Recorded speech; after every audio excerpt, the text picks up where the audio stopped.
the Prime Cabinet Secretary, leaders of Parliament, His Excellency Junet Mohammed, His Excellency Honorable Kimani Ichung'wa, Honorable Aaron Cheruiyot, members of Parliament present, members of the Diplomatic Corps, distinguished guests, ladies and gentlemen. His Excellency the President, if you allow me just 1 minute, I would like to recognize the Excellency Governors who have come here. His Excellency James Bob Orengo of Siaya, His Excellency Anyang' Nyong'o of Kisumu, and His Excellency Dr. Ochilo Ayako of Migori, Deputy Governors led by my own Deputy Governor, His Excellency Oyugi, Deputy Governors led by my own Deputy Governor, His Excellency Oyugi Maguanga, members of Parliament from Homa Bay. Your Excellency, we are hosting this as a leadership together. Please just rise so that I can recognize you. Senator Beatrice Ogola, Honorable Bensouda Joyce Osogo, Senator Moses Kajwang', Honorable Peter Pondokaluma, Honorable Millie Mabona, who is also the whip of the National Assembly, Honorable Dr. Lilian Gogo, Honorable Adipo Kome, Honorable Martin Peters Owino, and Honorable Karoli Omondi, members of Parliament from Homa Bay County. Members of the County Assembly led by the Speaker, please just rise for acknowledgement. Members of the County Executive Committee, please just rise for acknowledgement. And the one and only First Gentleman, Mr. George Wanga. Your Excellency, it is my singular honor to warmly welcome you to the great county of Homa Bay, the Lake County of endless potential. Everywhere they are, the sons, daughters, and people of Homa Bay take this hosting honor with exceptional pride. Your Excellency, allow me to express our profound gratitude for granting our request to host this Madaraka Day. For the first time, the people of Homa Bay are not merely following these national celebrations on media, they are experiencing them firsthand. This auspicious moment will leave an indelible mark on our community, especially in the hearts and minds of our children and youth. Your Excellency, we are grateful that just 6 months ago, during the finals of the Genoa, we proudly unveiled a 12,000-seater capacity, canopy-covered stadium, ongoing of our dualing of our main highway, expansion of Kabunde airstrip, and upgrading of various roads in Homa Bay town. These developments are a testament to your commitment to keeping promises. Your Excellency, ladies and gentlemen, let me tell you about Homa Bay. Our name is derived from the majestic Homa Hills and the lakefront, the bay. From the majestic Homa Hills and the lakefront, the bay. Of the 6% of Kenya's Lake Victoria, almost 80% lies within Homa Bay County. It is a beautiful gem with scenic beaches, beautiful sunsets, breathtaking hills, the Ruma National Park and the rare Rowan antelope, Simbinyaima and its flamingos, and the beautiful islands of Mfangano, Rusinga, Takawiri, Kiwa, Kibuogi, Ringiti, Ngode, among others. Homa Bay offers an abundance of natural wonders. On this historic event, as we celebrate the 62nd Madaraka Day, let me reflect on the contribution of Homa Bay's legends in the making of our nation. Gor Mahia, Ojijoteko, Tom Mboya, Paul Mboya, Otieno Kajwang', Orwa Ojode, Dr. Odhiambo Mbai, the chair of the Devolution Committee during the Constitutional Review, among others. It is befitting that we named this magnificent stadium Raila Odinga Stadium in Homa Bay, Rosh, to honor and celebrate the father of devolution in Kenya, Baba Raila Amolo Odinga. Asante Baba for defending devolution.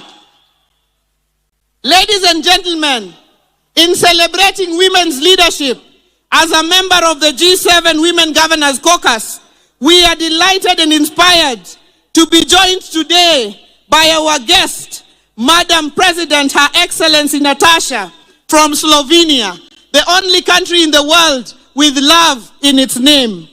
We celebrate women leaders on whose shoulders we stand. Mama Phoebe Asio, Mama Rachel Ruto, and Minping, Her Excellency Dr. Canon Ida Betty Odinga, among many others. We thank the people of Homa Bay for electing women leaders, as we are among the few counties that have achieved the 2/3 gender rule, with election of Honorable Millie Mabona, Honorable Dr. Ivo Bara, Honorable Dr. Lilian Gogo, Honorable Bensuda, and Senator Beatrice Ogola. Your Excellency, we celebrate your government's partnership with Homa Bay County, anchored in our constitutional framework. Since independence, no administration has matched your dedication to our development. The construction of 10 fresh produce markets in Kijebi, Luanda, Sindo, Mbita, Ndiwa, Rodi Kopany, Hindu Bay, Misambi, Kobodo, and the Homa Bay Fish Market at the lakefront, which you launched on Friday, will economically empower and dignify our farmers and traders. We thank you for approving additional markets in Kadongo, Kosele, Nyangueso, Pala, Sikuadi, and Rangwe. Your Excellency, revitalization of the piers in Homa Bay, Kendu Bay, and Bita will foster seamless connectivity across Lake Victoria. In the near future, you will launch the Lake Victoria Public Ferry. Your Excellency, in line with this year's theme of the Blue Economy and Maritime Affairs, we request your government to support the setup of the Blue Economy Center of Excellence at the Tom Mboya University, lake safety for our fisherfolk, support for our beach management units, and inclusion of women and youth to attain the 52,000 potential Blue Economy jobs in Kenya. We applaud the commencement of construction of critical road networks, including the Mfangano Ring Road, Rusinga Ring Road, Mbita Sindo Magunga Sori Road, Kadel Kanyadiang Road or the Ojijoteko Road, Rangwe Oboke Nyaburu Road, Rangwe Ndiru Road, Kadongo Gendia Road, Nambakaraboka Diedo Road, the Gor Mahia Ring Road, Wahambla Imbo Road, La Laruga Road. The Gor Mahia, which you launched just the other day. These projects will enhance connectivity and drive economic growth for our people. Your Excellency, as a county, since coming into government 2.5 years ago, we have raised our on-source revenue by over 700%, from 191 million to over 1 billion shillings. Using this enhanced on-source revenue, we are constructing a 5-story accident and emergency block in our Homa Bay Teaching and Referral Level 5 hospital, which will serve as our referral hub, our commitment to a healthier and wealthier county. We are aggressively addressing infant and maternal mortality and combating the triple threat of gender-based violence, HIV, and teenage pregnancies. Your Excellency, following cutbacks in foreign assistance, we call on your government to assist county governments in recruitment, in financing recruitment of healthcare workers and regularization of UHC staff. Showcasing our boundless agricultural potential, according to the KNBS, Homa Bay is the leading producer of fish, sunflowers, sweet potatoes, and peanuts in Kenya, the second largest producer of cotton, and the top 3 millet and sugarcane producer, not forgetting our sweeted pineapples from Olare in Kochia. The establishment of the Riwa Special Economic Zone and the County Aggregation and Industrial Park, in partnership with your government, will facilitate value addition, agro-processing, industrial growth, wealth and job creation. The setting up of the fish processing plant by Victory Farms aligns with our vision for private sector partnerships. We call on more private sector players to set up at the Riwa Special Economic Zone in areas of cotton ginning, edible oil processing, sweet potato pelleting, among other value chains. We request your government, Your Excellency, to support us with the horizontal infrastructure at the Riwa FCC. Your Excellency, we are committed to education. We have built 241 classrooms under a program dubbed Dondoa Kaunda in the last 2 years. Our Fundi Mangula Vocational Training Scholarship, Fins to Swim Scholarship, and bursary program supports over 20,000 beneficiaries every year. We thank all our partners for their support across various sectors. Joturuawa mabor, tokendo wadi mabor. The construction of our new county headquarters in partnership with CPF is now nearly complete, and it will provide a one-stop shop for all government services, complete with a Huduma Center. This project is part of a broader vision to transform Homa Bay into a vibrant economic hub and a gateway to East Africa. We are relocating administrative offices to open up the lakefront for investment, tourism, and hospitality. Our larger vision is to have a Homa Bay city in a decade, the Cape Town of Kenya. Your Excellency, on behalf of the people of Homa Bay, let me thank you for appointing our sons, CS National Treasury, Honorable FCPA John Badi, and the PS Interior, Dr. Raymond Omolo, to critical dockets in your government. Your Excellency, let me celebrate our unity in progress. The success of Homa Bay has been achieved by working together in our quest for development as captured in the ODM 10-point agenda. I thank you, Mr. President, and Your Excellency Baba, for coming together to ensure that no Kenyan is left behind through this broad-based arrangement. This is how we will tackle the challenges confronting us, by having everyone on board the Kenya prosperity ship: the men, the women, the youth, the persons with disability, the elderly, the marginalized, and all 47 counties. As we celebrate 62 years of self-rule, let us recommit ourselves to national unity, progress, and development. In closing, Your Excellency, I take this opportunity to warmly invite you all back to our county for the Devolution Conference in August 2025 and the World Food Day in October 2025, and tomorrow as we host the Mashebeji Derby for the first time outside Nairobi at this same stadium, the home of Engineer Michael Olunga. God bless Homa Bay County. God bless Kenya. Ero urukamano jothurua. Ero urukamano kwa mruako welo. Makofi ya Governor tafadhali. Thank you, Your Excellency.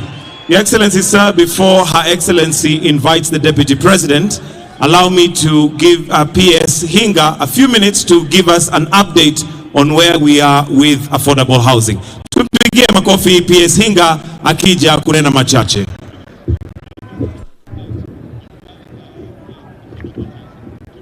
Your Excellency the President, allow me to ride on the protocols already established. Mahatma Gandhi once said that nation's greatness is not defined by its economic power or military strength alone, but rather by how it treats its most vulnerable members. Another great, Nelson Mandela, says, "What matters in life is not the mere fact that we lived. It is what difference we make to the lives of others that will determine the significance of the lives that we lead." Your Excellency, as we celebrate Madaraka Day, we need to ask ourselves the question, 62 years later, are we free yet? I dare say that we are heading in the right direction, because, Your Excellency, this morning or this afternoon, there are 3 Kenyans who represent a growing list of the new homeowners that you are going to present with their right to home ownership. Your Excellency, freedom from indignity, freedom from living in squalor, freedom from having to pay to use a toilet, freedom where someone doesn't have to pay 172% more for water. That is true freedom.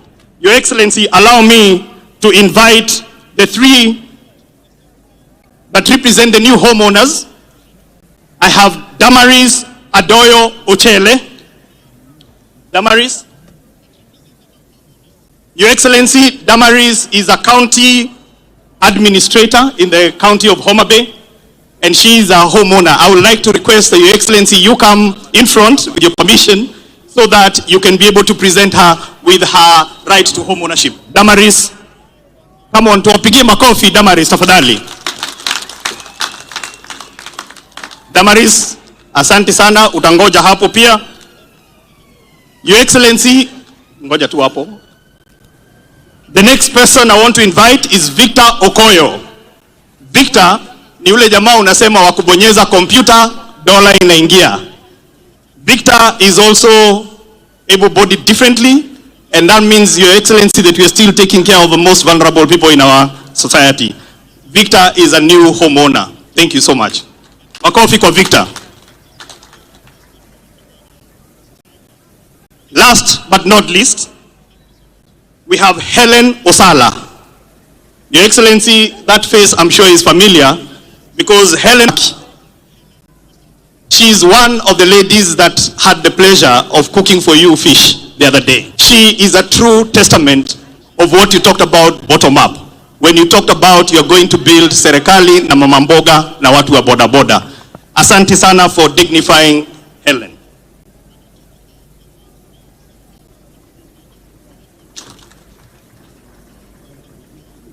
So I will ask them now to stand close to you, Your Excellency, so that they can take a photo. These are the 3 new homeowners that represent majority of the growing list of... Mheshimiwa Rais, naomba kwa heshima kubwa, kabla sijakualika kwa sababu leo tungetaka tukusikie, naomba niambie wananchi, Rais ameniuliza kwa heshima nimsaidie kwa kumuita rafiki yake, kiongozi wetu ambaye ni mwanasiasa ambaye amekuwa na ushawishi mkubwa sana katika siasa zetu za Kenya. And therefore I feel greatly honored to request with a lot of humility His Excellency Raila Amolo Odinga to say jambo before I can invite the President. Wapi nduru ya baba jameni?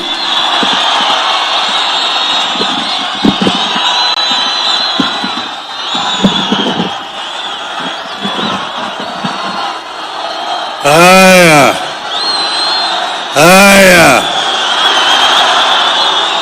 Your Excellency, President William Samoei Ruto, Your Excellency, President Natasha Musa of Slovenia, the diplomats who are here, distinguished guests, ladies and gentlemen, hamjambo, hamjambo, Jothurwa, Umor, Will, Ushiek. It is an honor, Your Excellency, to be allowed to greet these people today. This, as the governor said, is a great day for the Homa Bay County. But more importantly, Your Excellency, it is a testament that devolution works and can work if it is empowered. Your Excellency, 62 years ago, the founding fathers of our nation, after a very long struggle for independence, attained internal self-government on this day. And that's the day when people now had a hope that eventually the country was going to be independent.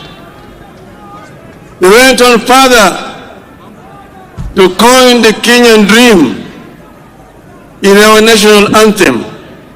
You'll find it in several stanzas of our national anthem. The first one which says, Lord, bless this land of ours. Justice be our shield and defender. May we dwell in liberty, peace and liberty. and plenty be found within our borders. That meant that first, they want us to live in peace. And peace is just not the absence of war. Peace means that somebody has also got food to eat. And they say that unity, people should be united without any discrimination on the basis of gender, on the basis of tribe, on the basis of religion, and on the basis of culture. This is what our founding fathers wanted. Your Excellency, at that time, they coined a constitution that had devolution in it, called Majimbo at that time. Over the years, Your Excellency, there were changes. When we struggled, we brought back devolution in our constitution. This devolution, Your Excellency, has had several challenges. I want to invite you, Your Excellency, to ensure that devolution works. Empower the devolution. Number one, by giving more resources coming down to the counties. Let the counties have sufficient resources so that they can be able to provide services to the people. And then there are also some services which were not devolved. But, Your Excellency, those services which are not devolved can be delegated. Delegated to be implemented by the county government. But, Your Excellency, I want to plead with you, do not resurrect provincial administration. Provincial administration is a relic of colonialism that has no place today in a free and independent Kenya. We want to see that the governors get sufficient resources to do their work. And then they are also going to be supervised by other institutions. We want also our members of parliament to continue to do their work effectively by representing, legislating, and oversighting the national government, but allow the development to be done by the county government themselves. Your Excellency, if we do this country is going to develop at much faster rate. That is why I would like to, here today on the National Day, appeal to Parliament to implement what we have put in our agreement, that 450 billion shillings be allocated to counties in this coming budget. Finally, Your Excellency, you've had several challenges. We have had a lot of issues. 2 years ago, we were on the streets. And even last year, they were on the streets, the Gen Zs. I saw that during the prayer breakfast recently this week, there was apologies that have been made. The Speaker and yourself, which is wonderful, as a first step to reconciliation. But then there's the issue of people who are injured, some people who died during that time. I want today to say that we should do compensation to families of those who died and those who are injured, so that we can have a closure of this chapter of our national history today. We want Kenyans to live in peace and in unity. Yuthurwa. Noni. Wije maber. Uroko welu. Amani wani yuthurwa mondo riure kwa dhi nyime. Wange kumwadu wadhiye. Wange kumwae, wange kumatimunadi. Kumwadhiye. Your Excellency, thank you very much. Long live Kenya. Asante.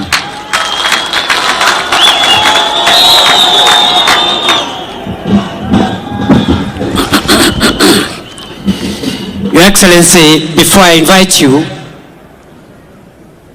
allow me just to say this in a minute. that this generation owes the generation that fought for the political freedom of Kenya the debt of fighting for the economic freedom of our country. As you lead us, Your Excellency, I am satisfied that we are on a course of paying the historical debt of our forefathers who fought for the freedom of Kenyans to govern their own affairs and to rule themselves. We are paying that debt by ensuring we also provide economic freedom to Kenya and its people. Number two, Your Excellency, in that journey, I am equally persuaded that we as a country, and with you as our leader, we are also creating a more inclusive Kenya.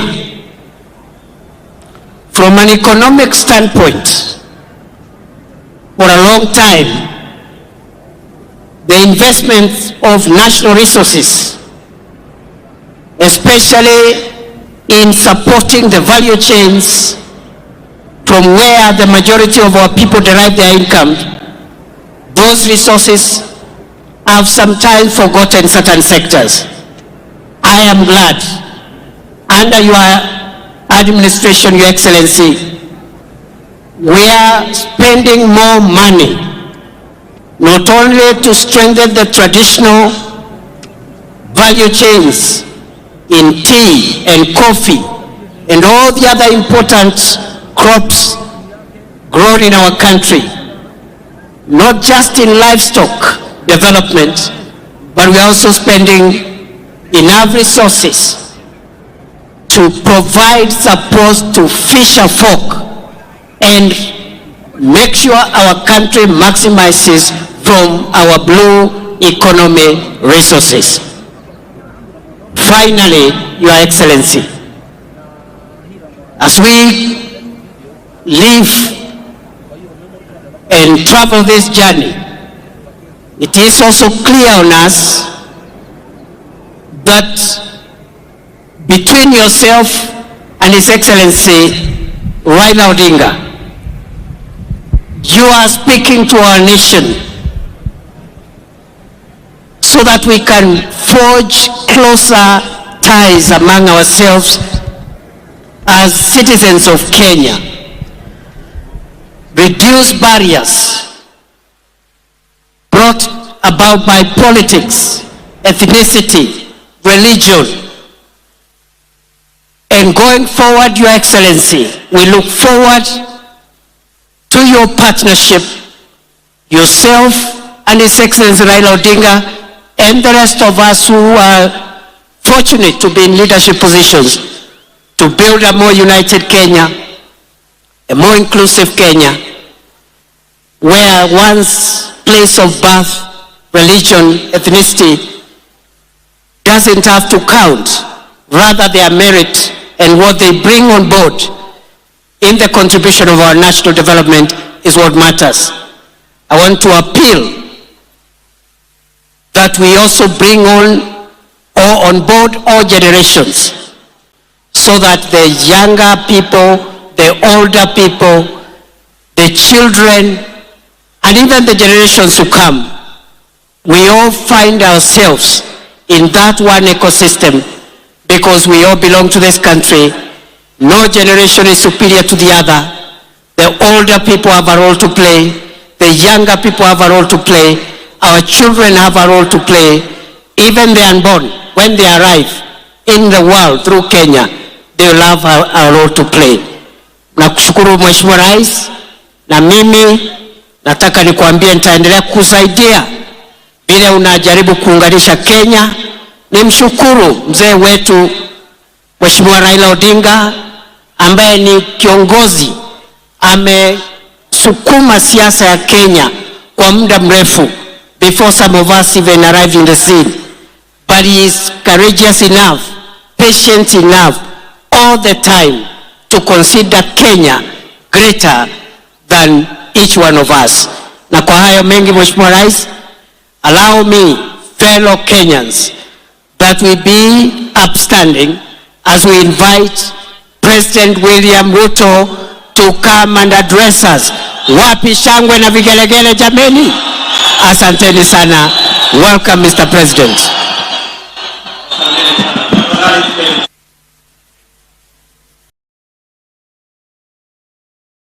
Excellency President Natasha Pirsi Musa from Slovenia, our special guest in this 62nd Madaraka Day here in Homa Bay. Your Excellencies, honorable members, distinguished guests, ladies and gentlemen, the great people of Homa Bay and Kenya, hamjambo. Homa Bay hoye. Amoso ujadurwa. Jadurwa untie. Jadurwa umor. Jadurwa oil. Bwana Yesu asifiwe. Asanteni sana. Kwanza, kabla sijasoma taarifa yangu ya siku ya leo, in our midst we have a friend of Kenya, a great lady who has paid us a visit. When I invited her to come, she was gracious to consider time to come and fellowship with us. And more importantly, she agreed to be a special guest on this Madaraka Day in Homa Bay. Your Excellency, Madam President, we honor you. We are grateful for your consideration and for coming to be in our midst. And the people of Kenya, represented by the people here, welcome you to Kenya. And as a special guest, let me allow you to make your statement. Tumkaribishe Mheshimiwa Rais na makofi jameni. Welcome, Madam President.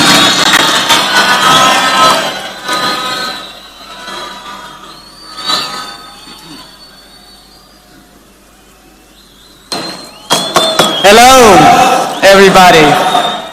Dear Mr. President, distinguished guests, and above all, people of Kenya, I stand here before you, deeply honored by the privilege that Kenya, a proud and powerful nation of the African continent, has bestowed upon me to address the Kenyan people on behalf of the people of Slovenia. I stand before you, humbled yet proud of how warmly Slovenia has been received and of our shared desire to see the cooperation between our two countries flourish. 62 years ago, the Kenyan people wrote a pivotal chapter in history. Madaraka Day, the day Kenya gained the freedom of self-government, marked the day Kenya finally secured the right to shape its future. An arduous journey came to an end. The days when foreign settlers drove the Kenyan population from fertile land and forced them into poorly paid labor are long gone, but they will never be forgotten. For the struggle for the independence was anything but easy, and it came at a heavy cost. Of course, the Kenyan people know only too well that history is not just about facts. It is also about preserving and developing the fundamental values that ensure the survival of a nation. Values that strengthen its identity and above all, its unity. Jomo Kenyatta, the man who led Kenya to independence, recognized this. He also knew that Kenya's unity alone would not be enough to secure a bright future of Africa. Africa must also unite. A strong Africa, ladies and gentlemen, means a strong Kenya. In this context, we must recall another milestone anniversary. The year 1945 not only marked the end of the Second World War. That year, 80 years ago, the Pan-African Federation was created. The founders of the Federation, including Jomo Kenyatta, sent a clear message to the world. 700 million people living under colonial rule and without rights had had enough. They demanded their place under the sun. One by one, the former colonies became sovereign and independent states, but the idea of African unity never faded, least of all in Kenya. What better proof of this vision than the most important project in African history to date, the creation of the African Continental Free Trade Area in 2018. Kenya was among the first countries to ratify the founding treaty. Mr. President, ladies and gentlemen, the lessons of the past shape our vision of the future. In the 1960s, the world experienced a wave of decolonization. Yet in many ways, colonialism, and if I may say so, a condescending attitude towards the newly independent states did not just cease to exist, but there was a way to build self-confidence and assert oneself on the world stage. My generation, ladies and gentlemen, grew up in former Yugoslavia.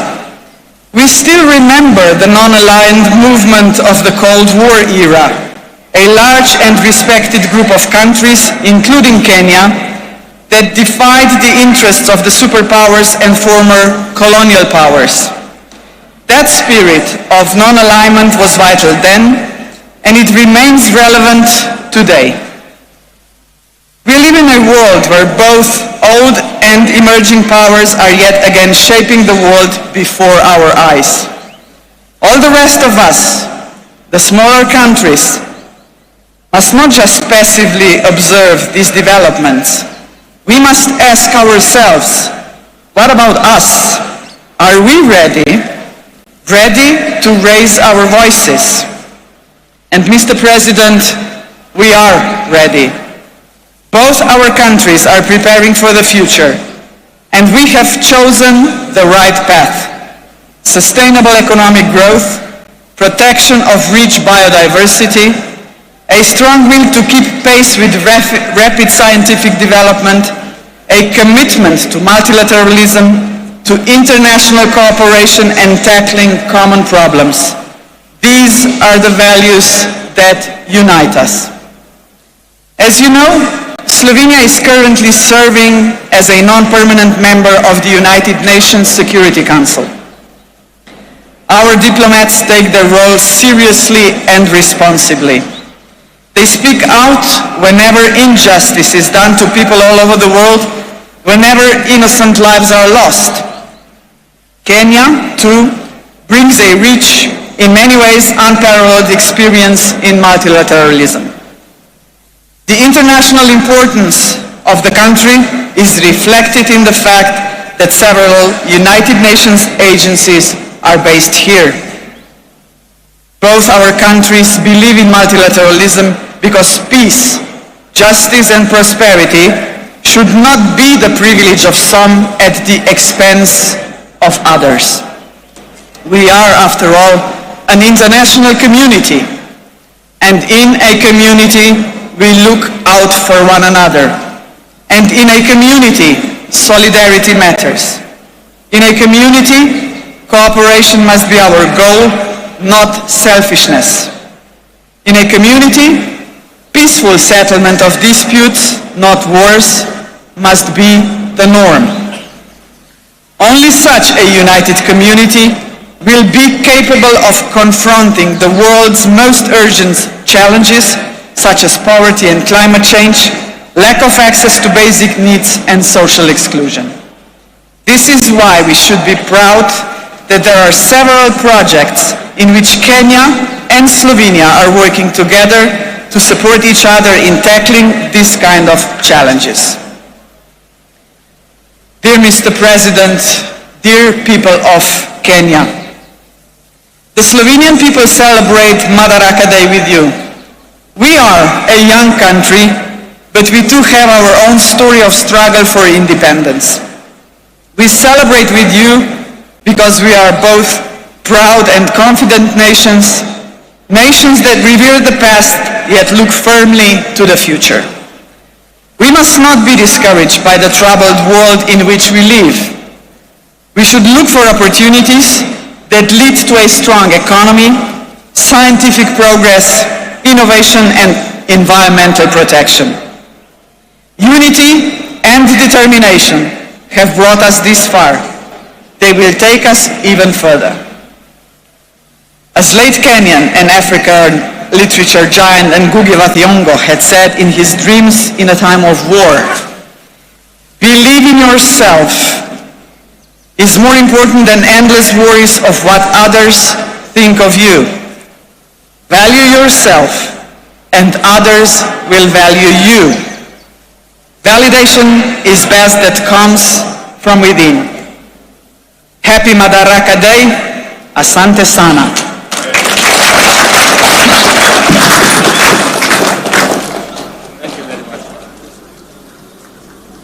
Thank you very much, Madam President. And thank you very much for that statement. Ladies and gentlemen, it gives me immense joy to be back in this county of limitless potential, Homa Bay.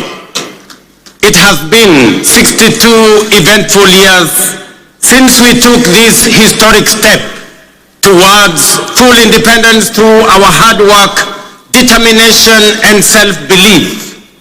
We have defied odds, surmounted challenges, triumphed over adversity, and emerged as a modern democratic state whose government and economy are energized by the restless ambition of confident citizens.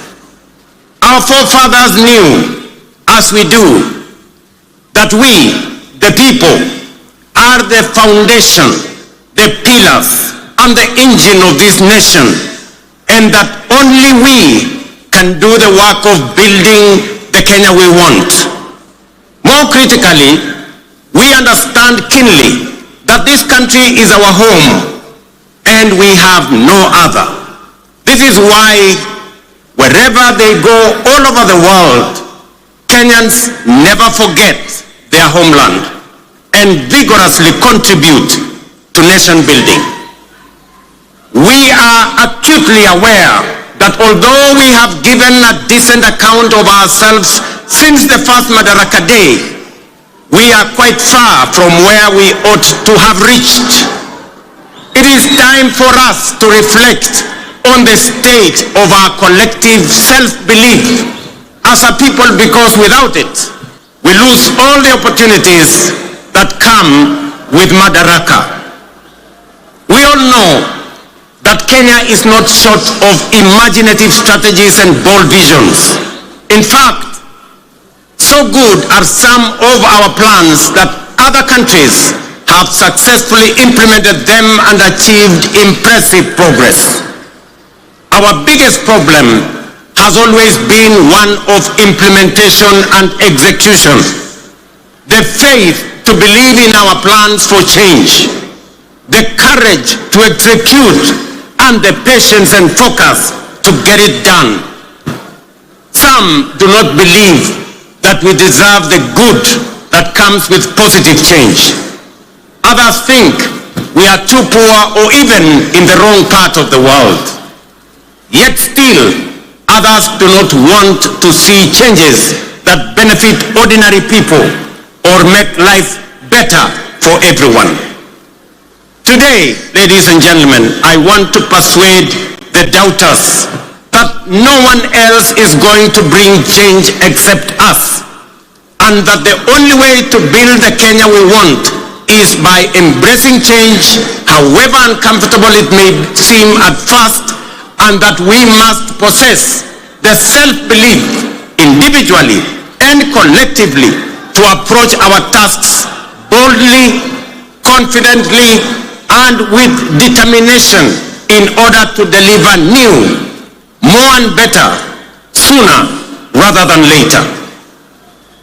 Ladies and gentlemen, over 2.5 years ago, we embarked on an ambitious journey of national renewal powered by the bottom-up economic transformation agenda and rooted in the will and sovereign consent of the people of Kenya. Bottom-up is not just a mere slogan. Today, it is a lived reality for millions of Kenyans, transforming lives and reshaping destinies across the country day by day.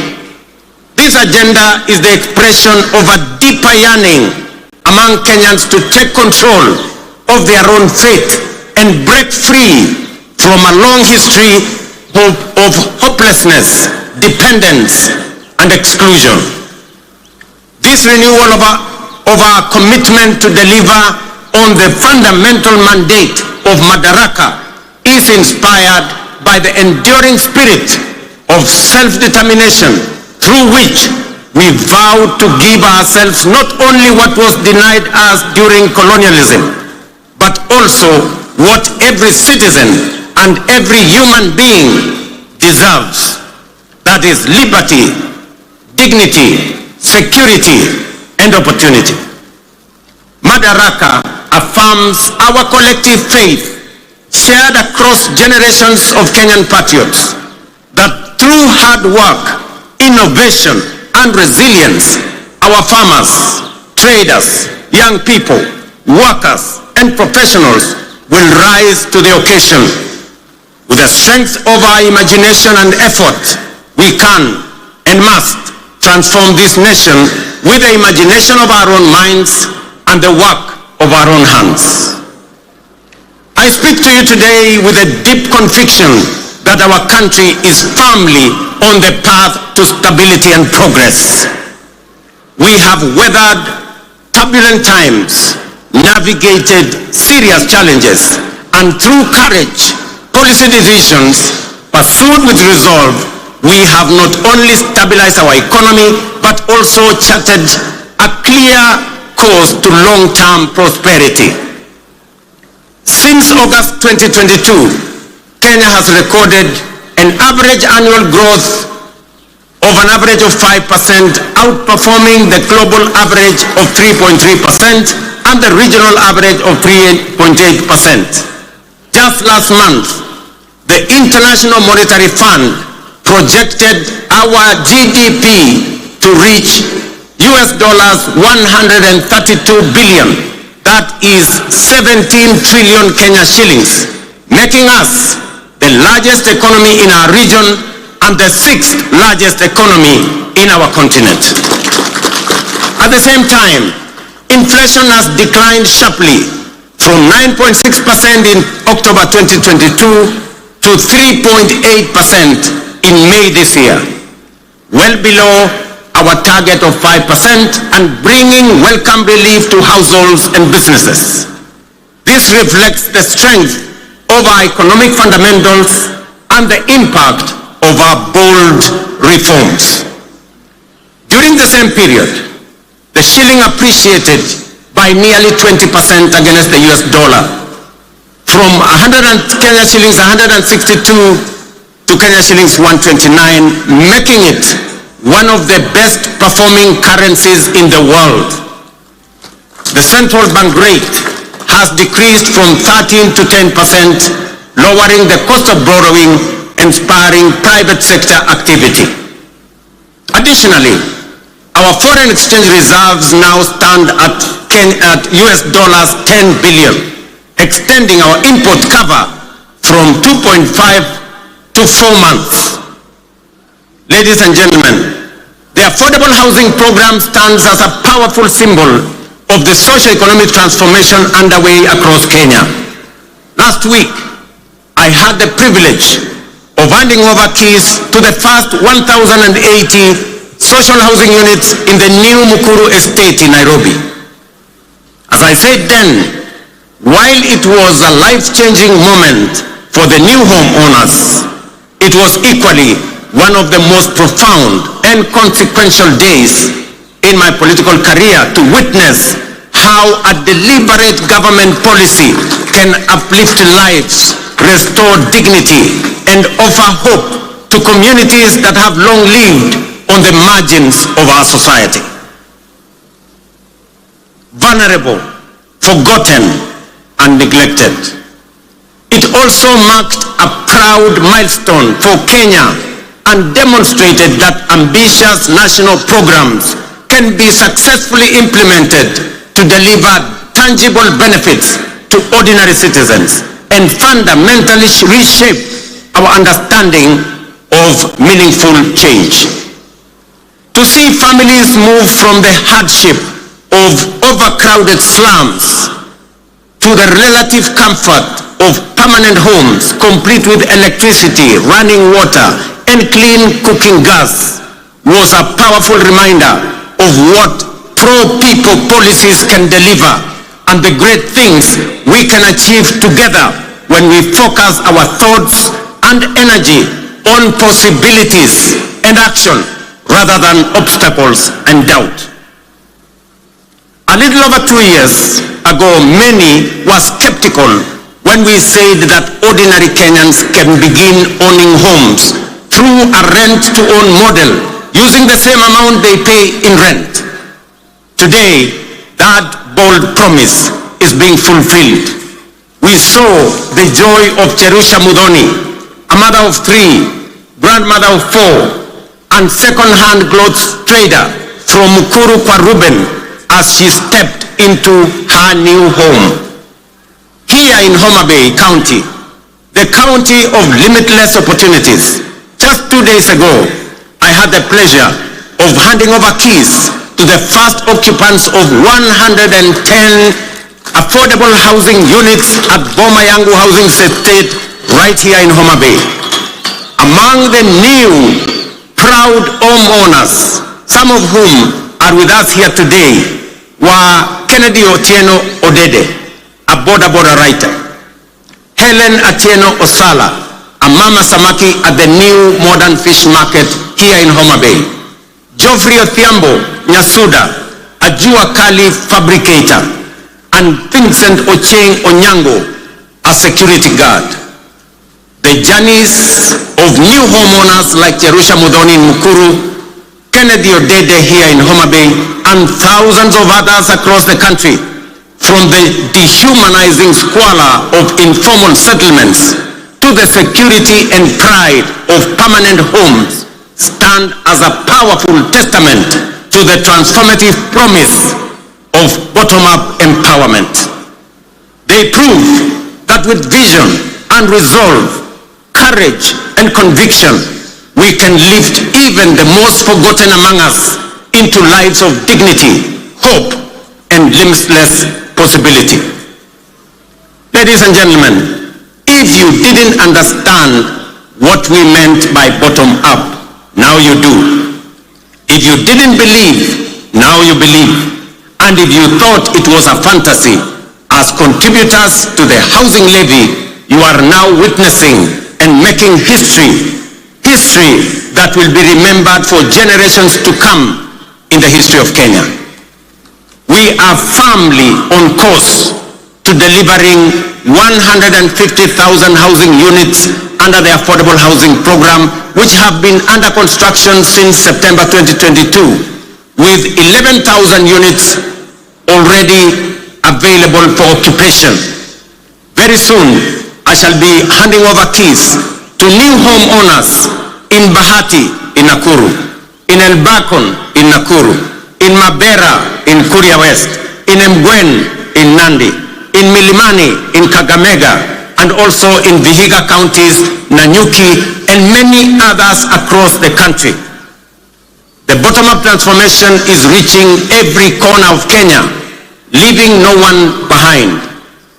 Beyond providing dignified shelter, this transformative program is driving job creation, having already generated over 250,000 jobs. It is nothing short of a nation-building revolution, uplifting lives, growing businesses, and redefining the future of work and urban living in Kenya. Fellow Kenyans, in recognition and appreciation of the sacrifice made by patriotic Kenyans through their contributions to the housing levy, I am pleased to announce today that we shall be proposing to Parliament a reform to the law that will allow any contributor to access an affordable home loan of up to 5 million shillings at a single-digit interest rate, applicable towards any housing unit in the market. This facility will also enable contributors to offset existing mortgages, offering greater flexibility in their housing journey and allowing many to significantly ease their home financing costs. These reforms will ensure that every shilling contributed to the housing levy works for the contributor, whether through access to affordable housing, home loans, or mortgage relief. Ladies and gentlemen, word is beginning to get out throughout the nation that SHA is working, by which citizens mean that the transition challenges and teething problems are now behind us, and universal health coverage is now serving Kenyans and leaving no one behind. Since the rollout of Taifa Care in October 2024, 23 million Kenyans have so far registered with the Social Health Authority, a resounding vote of confidence in our reformed healthcare model. We are now recording an average of 50,000 new registrations every day, a clear testament to the fact that Kenyans have embraced a system designed to guarantee access to quality, affordable, and dignified healthcare for all of us. In just 8 months, SHA has disbursed Kenya shillings 43 billion in claims to facilities, with 4.5 million Kenyans having received treatment fully covered by SHA since its inception. For the first time in Kenya's history, under SHA, citizens can access free emergency services in all facilities funded by the government through the Emergency Critical and Chronic Illness Fund. This groundbreaking reform is eliminating the burden of mandatory deposits demanded by hospitals, especially during emergencies. To sustain this momentum, the government has allocated sufficient resources to fully fund primary health care services. Every registered Kenyan can now access care in public and SHA-contracted facilities at no cost. Taifa Care is universal in both word and deed.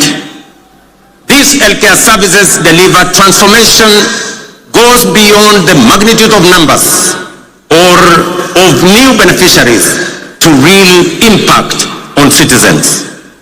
SHA is settling payments promptly, ensuring that no Kenyan is turned away due to lack of funds. Additionally, to expand access to comprehensive inpatient care, the Social Health Authority is prioritizing the enrollment of all Kenyans with a particular focus on those in the informal sector, many of whom were previously excluded under the now defunct National Health Insurance Fund. Although informal households account for approximately 80% of the population, they have historically faced significant barriers to access health insurance. So far, 1.7 million informal sector households have successfully enrolled and paid for social health insurance, a record achievement representing the highest number of informal sector enrollment in a single year in the history of Kenya. To address persistent challenges such as irregular premiums and other contributions among informal sector workers, we are introducing an innovative and inclusive payment solution called Lipa Sha Pole Pole or Lipa Sha Mosmos. This initiative enables Kenyans to remit their annual SHA contributions through flexible, manageable installments, whether monthly, weekly, or even daily, based on their financial ability.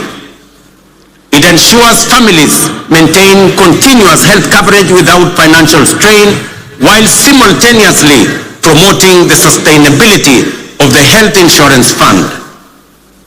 Lipa Sha Pole Pole has been made possible through a strategic partnership between the Ministry of Health, the Ministry of Cooperatives and MSMEs, mobile network operators, and financial institutions through the Hustler Fund. The system is simple and accessible to citizens.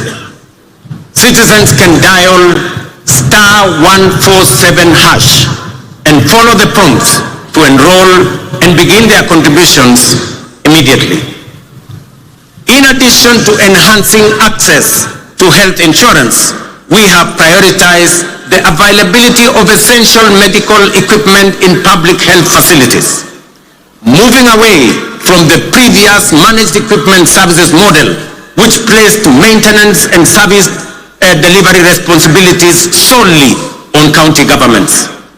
We have adopted a more efficient approach under the National Equipment Supply Program. Under this new model, the national government, working in collaboration with county governments, engages directly with equipment manufacturers and suppliers to deploy critical medical equipment based on county-specific needs. Payments are made on a fee-for-service basis aligned with the gazetted SHA tariffs. This output-based financing mechanism ensures that facilities are reimbursed only for actual services rendered, thereby enhancing accountability and guaranteeing the availability, functionality, and quality of medical services across public health institutions in our republic. I urge every Kenyan to take charge of their health by enrolling with the Social Health Authority so that together we can end the heartbreaking cycle where families are forced to auction their livestock, sell their land, or part with their life's possessions just to afford medical care. No Kenyan should choose between life-saving treatment and their dignity. Let us unite to build a healthcare system rooted in dignity, equality, and compassion. A system where access to care is a right, not a privilege for a few. Ladies and gentlemen, you will agree with me, fellow Kenyans, that the remarkable progress we are making in both affordable housing and Taifa Care has been made possible by the solidarity, trust, and commitment with which Kenyans have participated in and contributed to the realization of radical positive change on an unprecedented scale. The evidence before us of real progress with real impact on people's lives should encourage and inspire us to do even more together with greater confidence and to turn Kenya into the country we all aspire to belong. I extend my deepest gratitude to millions whose housing levy contributions are restoring dignity to fellow citizens who may never have had a dream of owning a decent home. I also thank all who support SHA and are helping us turn our vision of universal health coverage into a lived reality for millions across our country. Ladies and gentlemen, through strategic investments in agriculture, we are accelerating both growth and resilience in the sector.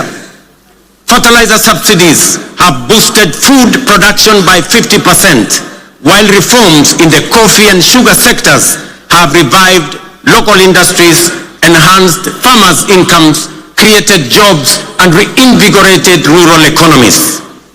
Today, milk farmers are earning an average of 50 shillings per litre, up from 35 shillings 2 years ago.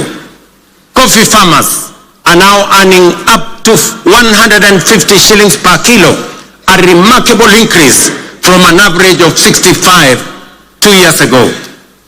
Tea earnings rose from Kenya shillings 138 billion in 2022 to 215 billion in 2024.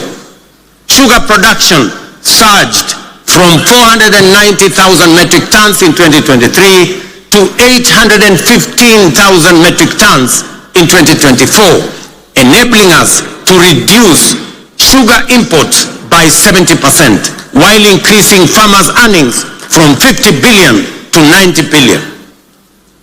We have intervened with consistency and focus to ensure sugarcane growers receive fair returns for their deliveries and that they get paid in full and on time.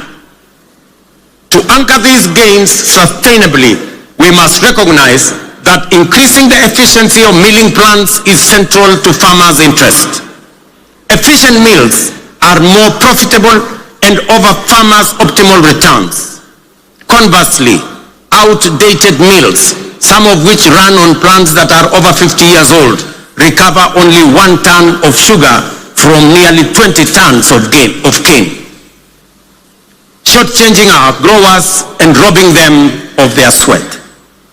In this connection, the recent competitive leasing of 4 state-owned factories, Nzoia, Chemelil, Sony, and Moroni, is another strategic step to inject efficiency, restore profitability, and safeguard farmers' livelihoods. Our goal is to modernize the mills, ensure prompt payment to farmers, workers' salaries and wages, and transform these once struggling factories into productive and sustainable enterprises. For years, these factories were a financial burden on the exchequer, surviving only on repeated taxpayer-funded bailouts while failing to pay farmers and workers. The government of Kenya has acknowledged its limitations in managing these mills. Let it be clearly understood that neither the factories nor their assets, including land, have been sold. They remain public property, leased under strict terms to private sector players to deliver shared value and revive the industry for the benefit of farmers, workers, communities, the sector, and the nation. As we dedicate our efforts to nation building, we are also preparing Kenya to thrive in an increasingly competitive, complex future. This requires equipping our learners with the knowledge, skills, and mindset necessary to seize opportunities and contribute meaningfully to national development. Guided by bold recommendations from the Presidential Working Party on Education Reform, we are undertaking the most transformational shift of our education system in over 6 decades. We have successfully transitioned to a competence-based education system, moving away from rote learning towards a dynamic, skills-based approach aligned with the 21st century needs and our socio-economic goals. Our next priority is to ensure every school has infrastructure and equipment needed to support both learners and teachers. To support this transition, and respond to the needs of our growing population, we have undertaken the largest teacher recruitment drive since independence, employing 76,000 new teachers over a period of 2 years, and are on course on additional 24,000 teachers by January next year. We also have built more than 23,000 additional classrooms, easing pressure on existing infrastructure and shielding teachers and learners from the burden of overcrowded classrooms. At the tertiary level, we have revolutionized education financing through a new student-centered funding model that ensures the sustainability of our TVETs and universities while expanding access for learners. Today, students from poor families get up to 90% of government scholarships, with parents paying only a nominal fee. In recognition of the transformative power of technical and vocational education and training, in tackling pressing socioeconomic challenges such as youth unemployment, skills gaps, and poverty, the government is aggressively scaling up investment in technical training. TVET colleges enrollment is set to grow fourfold from 500,000 last year to 2 million by the end of this year, equipping a new generation with skills and knowledge needed to drive Kenya's industrialization, innovation, and economic competitiveness.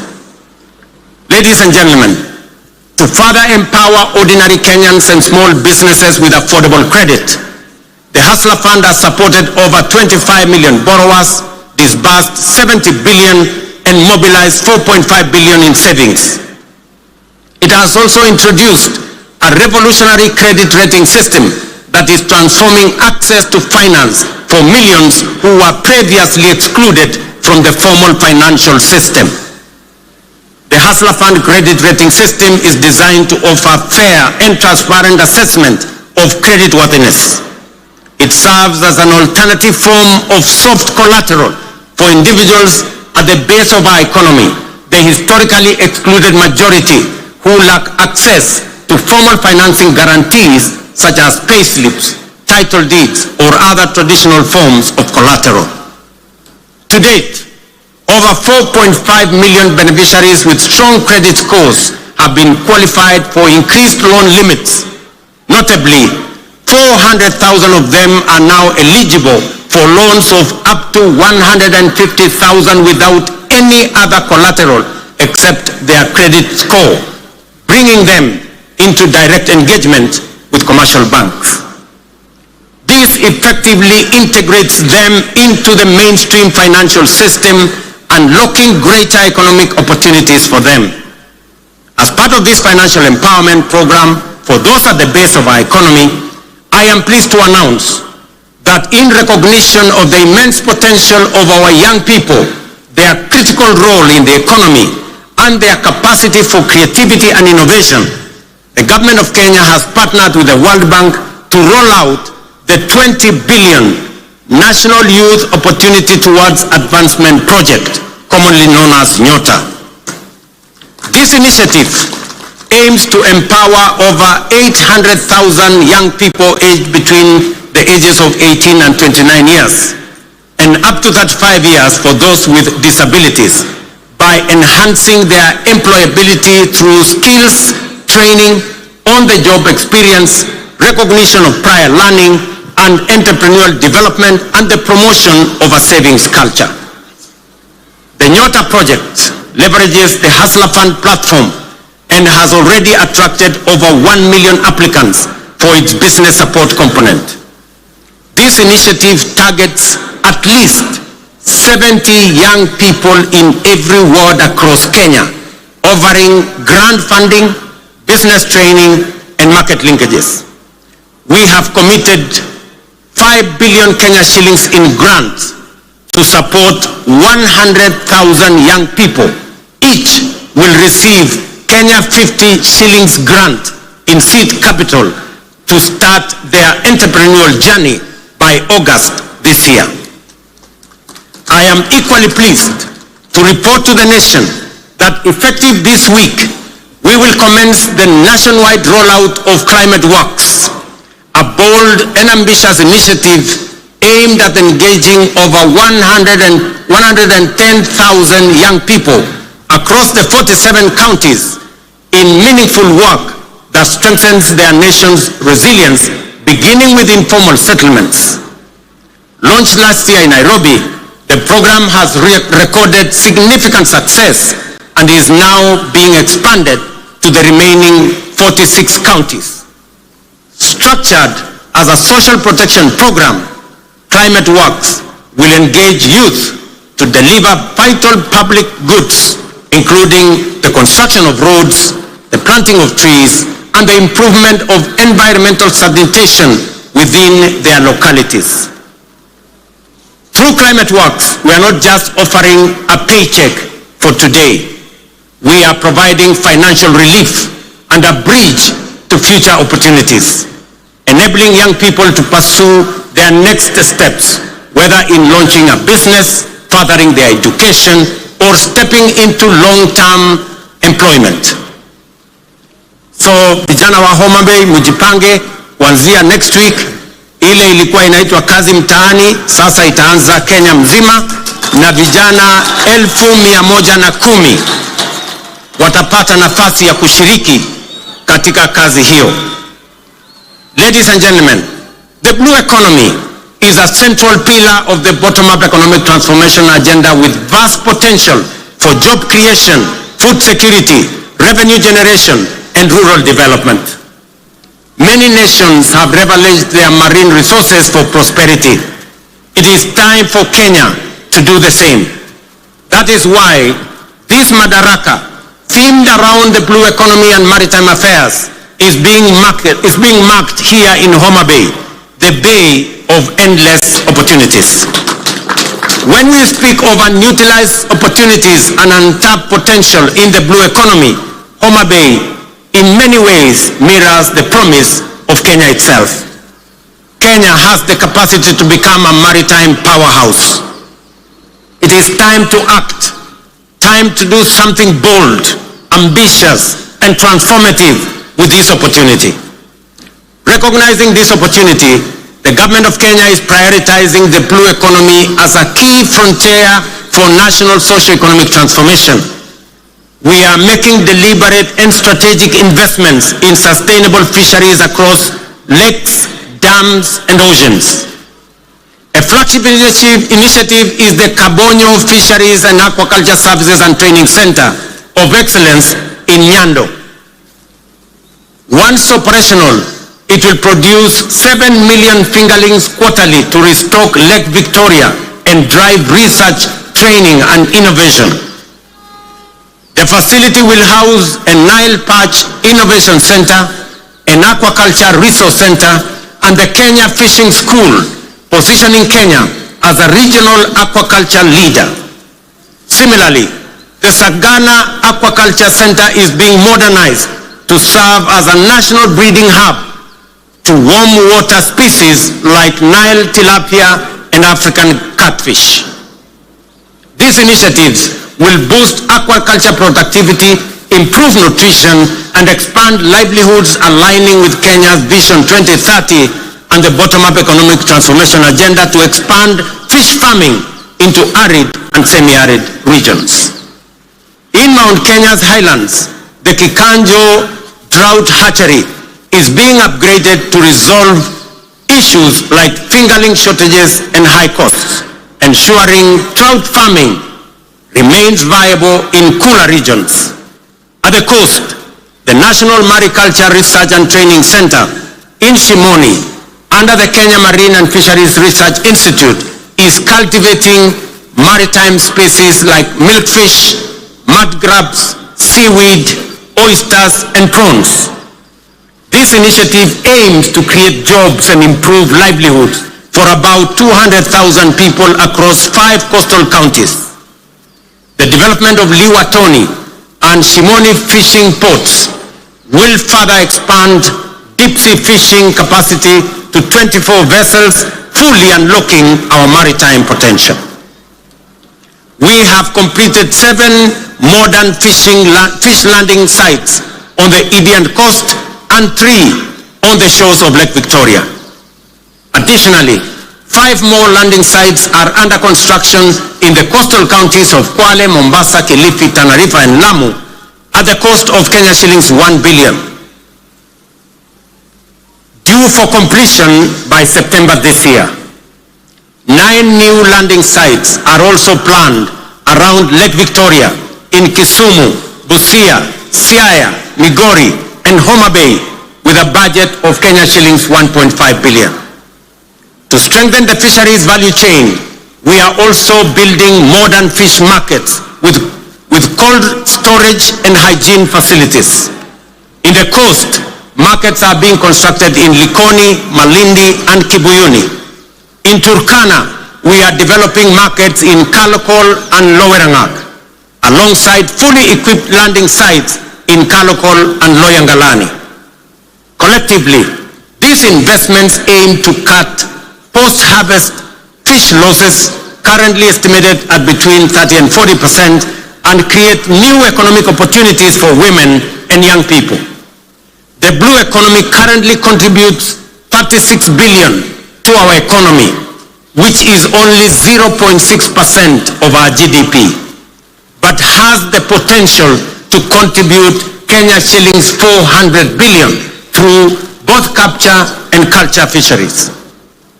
To meet this rising demand and ease pressure on wild stocks, we are promoting cage farming in Lake Victoria.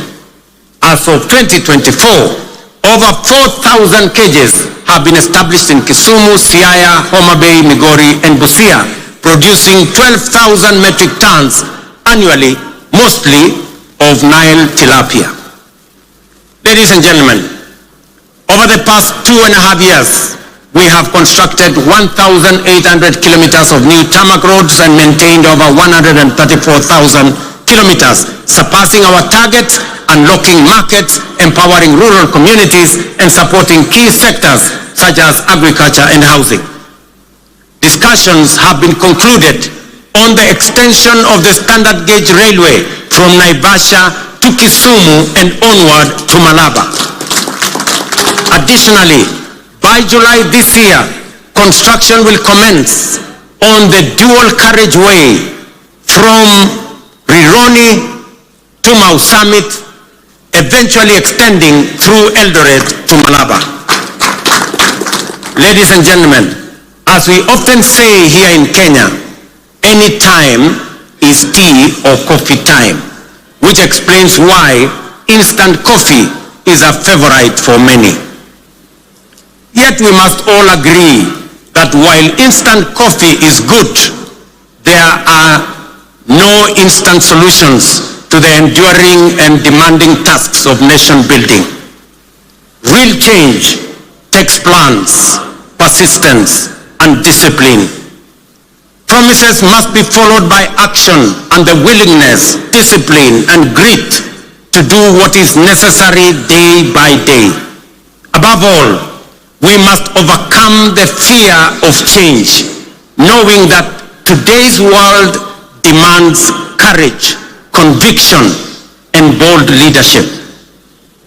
The transformation underway throughout our country is real and considerable. Profound change is taking place before our eyes. Our children are getting quality education and relevant education. By January next year, we will have employed 100,000 teachers, the highest number in our nation's history, to help build the workforce of the future. Roads are connecting communities. Electricity is reaching every village. Dignified homes are rising across counties. Farmers are feeding the nation. Millions now access quality healthcare without barriers. Border riders are getting affordable credit, and Mama Mboga are thriving in modern markets nationwide.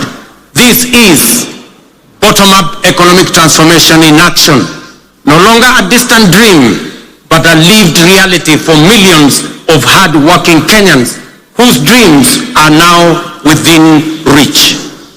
We must sustain this momentum to make up for lost time and create opportunities for millions still yearning for a chance. We must remain steadfast in our belief in Kenya's potential and in our ability to realize our dreams. Let us never become a nation that stopped believing, nor a people who only dreamed but were too afraid to act. Let us move forward with the same spirit, honoring the vision of our founding fathers. Their dream was not just self-rule, but a nation where every Kenyan from every corner can dream freely, strive equally, and achieve their potential. Today, we renew that promise to leave no one behind and build a Kenya where hope and opportunity are a right for all. Jameni, mnikubalie nimalizie hapo nikiwaambia ndugu zangu wa Homa Bay, asanteni sana kwa kutukaribisha Homa Bay. Tunawaheshimu, tunawapenda, na mimi nataka niwahakikishie safari hii tutatembea kwa pamoja. Nataka nimshukuru ndugu yangu mkubwa Mheshimiwa Raila Odinga aka Baba kwa kuunganisha pamoja na mimi taifa letu la Kenya. Tuondoe siasa ya chuki na ukabila na mambo ya kisirani. Tuwaweke watu wa Kenya pamoja kwa sababu umoja ni nguvu. Ndio mwimbaji mmoja hapa akatuambia, one waonge wasiwasi, one waonge watch, one wachodho mana teach. Alisema hakusema? Nirudie. One waonge wasiwasi, one waonge watch, one wachodho mana teach. Kwa Mheshimiwa Kindiki na Mheshimiwa Raila pengine hamuelewi hiyo lugha, inamaanisha hatuna wasiwasi, hatuna midomo mingi, tunachapa kazi. Ile kazi bila break ndio tunachapa. Ni kweli ama si kweli, watu wa Homa Bay? Tuendelee ama tuendelee? Mimi nasema asante sana. I thank you all. God bless you. God bless our great country Kenya. Thank you very much. Asanteni kwa heshima. Naomba sote tusimame kwa wimbo wa taifa na wimbo wa Jumuiya ya Afrika Mashariki. Waliovalia vyepeo visio rasmi tuweze kuzivua tafadhali.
Asanteni kwa heshima, naomba tuweze kutulia ili mwenzetu aweze kutupa itifaki. Msikilizaji wa KBC Radio Taifa,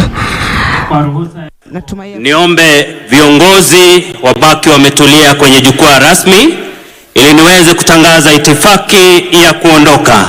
Niwaombe pia wananchi, tafadhali kwa heshima tusalie mahala tulipo hadi viongozi wetu watakapoondoka.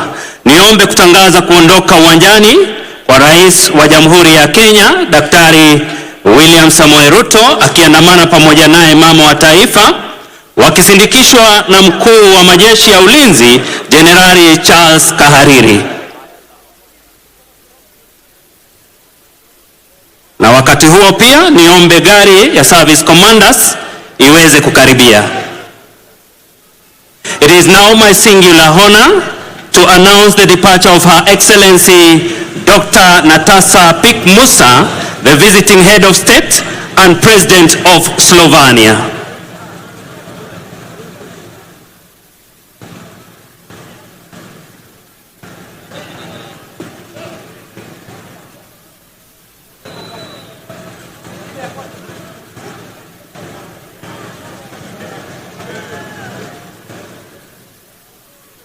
nafasi hii ataondoka naibu rais Profesa Kithure Kindiki akiandamana pamoja naye Daktari Joyce Kindiki.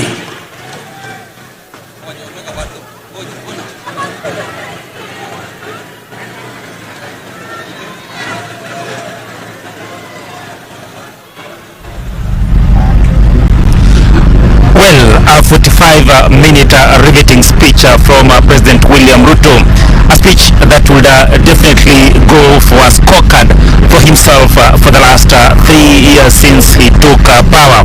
And of course a speech that has touched on various sectors of the economy, but key among them is highlighting the successes that he's actually achieved, or his administration has achieved over the years.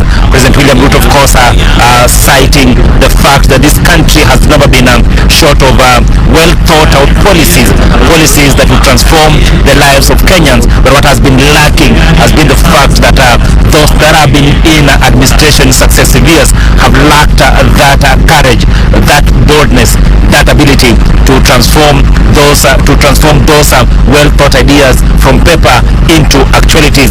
And that, he says, is what he's actually been doing for in the last 3 years.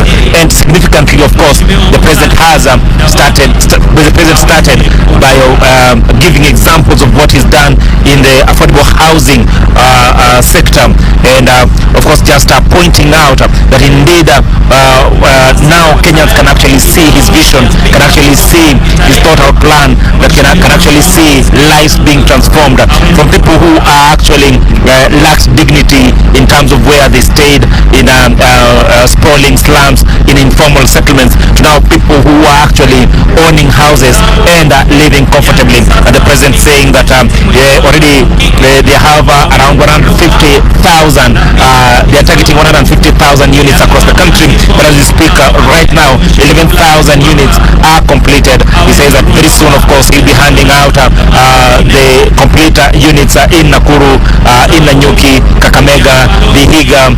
Of course, he's done so already in Kisumu and in Nairobi. The president has also touched on the successes that have actually been achieved in the health sector, pointing out the success of SHA. Remember that over since the launch of the SHA,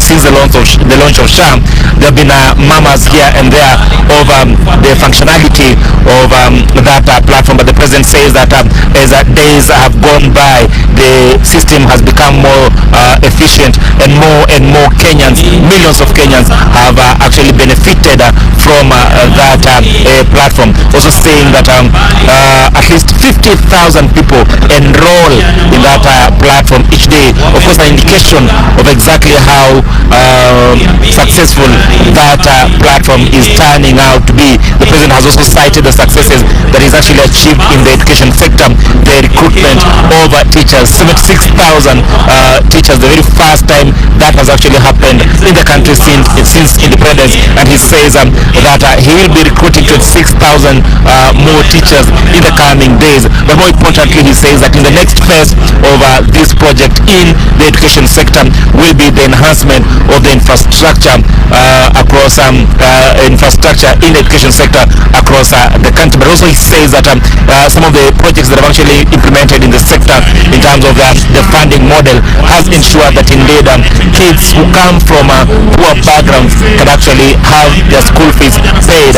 And he says this is something that he will continue with to ensure that indeed more and more deserving Kenyans continue to benefit from that funding model. The president has also touched on the SMEs and cooperative sector, and of course citing the successes of Hustler Fund, and of course despite the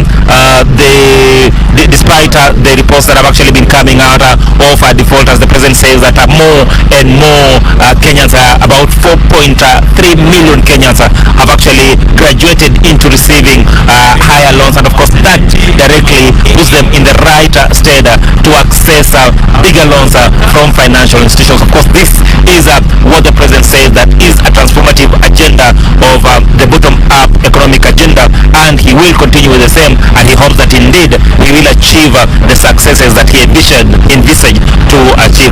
Of course, now I will take you to my colleague Wycliffe Okech, who is standing on the other side, so that he can actually highlight some of the issues that have actually been talked about by other leaders who spoke today. Take it away, Wycliffe.